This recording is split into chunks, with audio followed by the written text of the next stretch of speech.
as head of security at Sarif Industries, a cutting-edge biotech firm. David Sarif himself handpicked me for the job, said he needed me to keep his people safe. My ex, Megan Reed, was one of them. Brilliant neuroscientist, Megan had found a way to make augmentation safe and affordable for everyone. All she had to do was present her research to Congress.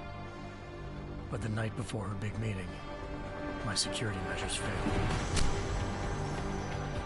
A team of Black Op mercenaries stormed into Sarif headquarters, massacring everyone in sight. 3 of the mercs were heavily augmented walking tanks. Their mission? Take out Megan and her team. I tried to stop them, but their leader tossed me through a plate glass wall. Last thing I heard as his bullets slammed into my brain was Megan's dying scream. I should have died with her. Only I didn't. High-end military-grade enhancements saved my life. The best augmentation Sarif's money could buy. It took me half a year to get a feel for her. Should have taken longer. But 6 months into my recovery, Sarif Industries was attacked again. This time, by a radical group of pro-human purists. Violent, militant, and fanatically opposed to human augmentation. They claimed to be members of Humanity Front, a non-profit organization that wanted the UN to limit biotechnology research. The thugs broke into Sarif's factory and found machinists working overtime on a top-secret military augment called the Typhoon. Sarif sent me to retrieve it, and when I did, I found one of the so-called purists next to it, wired with cerebral implants, trying to download its classified specs. Obviously, something more was going on. The AUG killed himself before I could question him. Sarif ordered me to dig deeper, so with the help of Frank Pritchard, Sarif's head of cybersecurity, I did.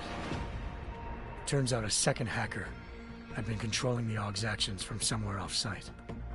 Pritchard and I tracked his signal to a secret FEMA internment camp in Detroit.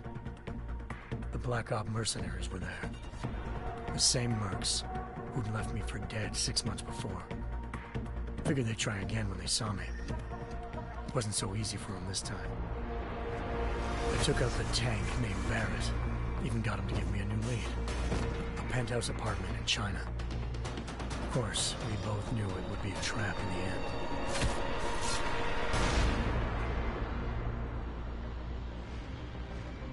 Hengsha Island, China.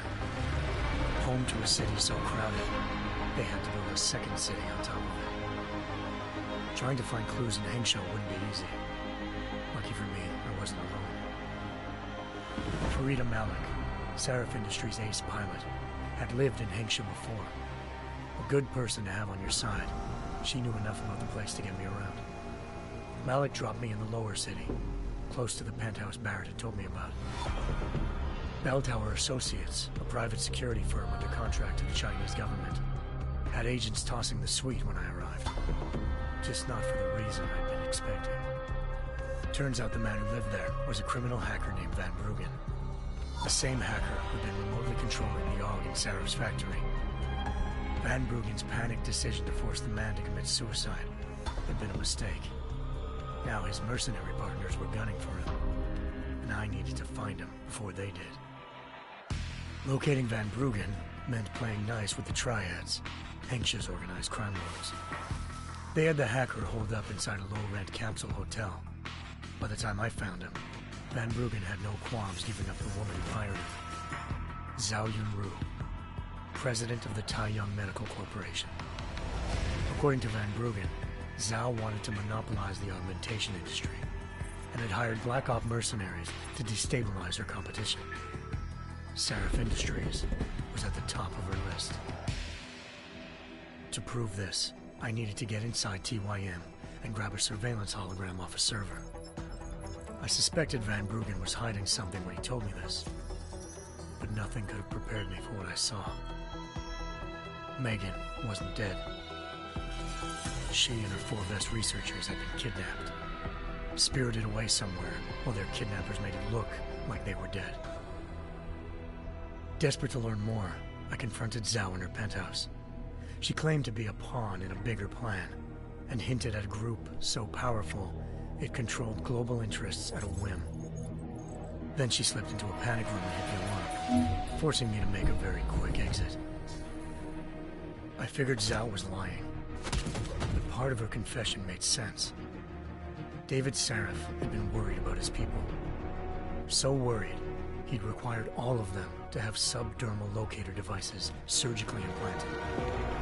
The GPOs would have been broadcasting the day of the attack.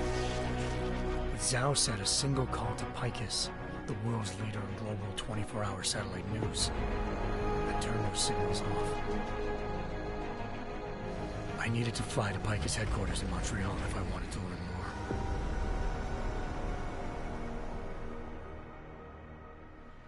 Eliza Cassan, Picus Communications' First Lady of News. Malik thought I was reaching when I told her Eliza was involved in this. The world's most famous news anchor, working with a mercenary hit squad. But when I confronted Cassan in her office, she freely admitted to jamming Detroit's satellites the night Megan's team had been taken. Said she's just been following her commands. I suspected she wanted to say more. But Black Op mercenaries showed up looking to shut us both down. And just like that, the Eliza I'd been talking to disappeared. The mercs were led by an augmented killer I crossed paths with twice before. Fedorova, a woman who'd made silence her best friend. She waited for me to track Eliza's transmission to a secret server room underneath the Picus complex, then jumped me from behind. A deadly fight ensued. I made sure she never moved silently again. With Fedorova down and no one left to keep Eliza quiet, she reappeared. Turns out Picus's First Lady of News wasn't a lady at all. She was a sophisticated AI program, engineered to monitor data streams and control what people believed. Eliza told me the mercs had brought in a Humanity Front doctor named Isaiah Sandoval to remove the scientist's implanted tracking devices while Detroit's satellites were down. She also told me to speak to David Sarif if I wanted to learn more. By the time Malik and I got back to Detroit, tensions between normal and augmented citizens had reached a flashpoint.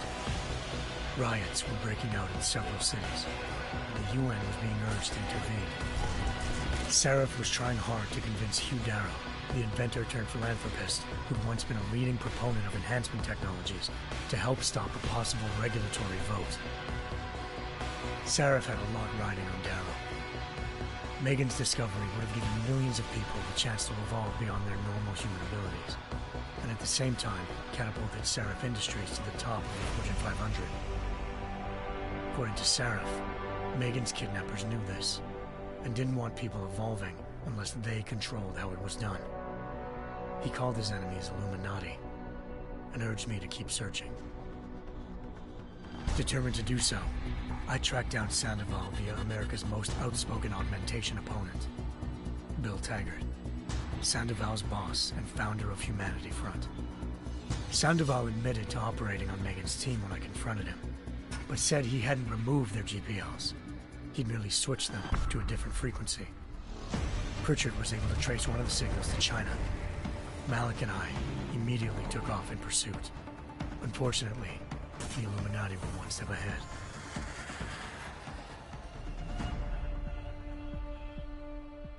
Ambushed. Shot out of the sky by Bell Tower Associates, seconds after entering Hengsha's airspace. Malik's piloting skills saved me. After a tense and bitter struggle, I escaped into Lower Hengsha. The tracking signal I was following led straight to the Triads, or more specifically, to the augmented arm of Tong Si-hung, leader of a gang of augmentation harvesters. Tong said they'd taken the arm off a corpse, which Bell Tower had left at their door, meaning at least one of Sarif's scientists was dead. Maybe not the rest of them, though. Tong pointed me to a port used for human trafficking and helped me slip aboard a Bell Tower ship. It was sailing to Rifleman Bank Station, a military base in the South China Sea. Bell Tower was holding kidnapped civilians as prisoners there, and using them to perfect the Hyron Project, a human-computer interface that left most of its test subjects dead. My search for Megan would have ended then, if not for a mysterious ally named Quinn. In exchange for my help exposing Bell Tower, he slipped me aboard a second ship headed to Singapore and an Illuminati-run biotech facility called Omega Ranch. 3 of Seraph's scientists were there, forced by their captors to create a technology capable of remotely shutting down augmented abilities. Thanks to an emergency recall notice issued by the World Health Organization, millions of people all over the world already had the biochip installed. With the help of the scientists, I tracked Megan to a private section of the ranch. There, I ran into Yaron Namir, the walking tank who'd put a bullet in my brain the first time we met. He'd teamed up with Zhao and was hoping to catch me off guard. Their little ambush didn't work. I found Megan in a suite belonging to Hugh Darrow, the billionaire philanthropist who'd Seraph had called on for help. Darrow had convinced her to go along with the biochip plan by promising to sabotage the tech. As she was explaining this, Darrow appeared in a global broadcast, telling the world that augmentations would be the death of mankind. Then he activated the biochips to prove his point. All over the world, augmented people flew into a killing frenzy. Darrow had betrayed everyone, and it was up to me to set things right. To do it, I had to reach Panchaea, a massive installation in the Arctic Ocean. As I raced through corridors built by an all-augmented workforce, I saw death and destruction firsthand. By the time I shut down Darrow's broadcast, I knew the damage he'd done. Still, humanity's future remained unclear. How would the world react to this sabotage? Would people ever regain their faith in augmentations again? What would be the Illuminati's next move? Only time could give us the answers.